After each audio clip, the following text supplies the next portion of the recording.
మేషరాశి. ఈ రాశి వారికి రోజు కొంత అనుకూలంగా చెప్పుకోవచ్చును. మీ యొక్క సమస్యలు పరిష్కారం వైపు వెళ్తాయి.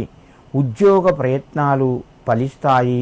విదేశీ యానానికి సంబంధించినటువంటి పనులు ముందుకు వెళ్ళడం వలన కొంత ఆనందాన్ని పొందుతారు.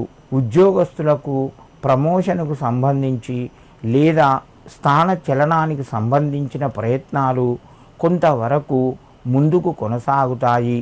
ఐటీ రంగం లోపల పనిచేస్తున్నటువంటి ఉద్యోగులకు వాళ్ళ యొక్క స్థాయి మార్పు చెందే అవకాశాలు ఎక్కువగా ఉన్నాయి. మేషరాశి వారు ఈరోజు శ్రీ లలితా త్రిపుర సుందరి నమః అని చెప్పి 9 సార్లు చదువుకొని అమ్మవారికి నమస్కరించి మీ పనులు ప్రారంభించండి. మీకు మరింత శుభయోగం కలుగుతూ ఉంటుంది.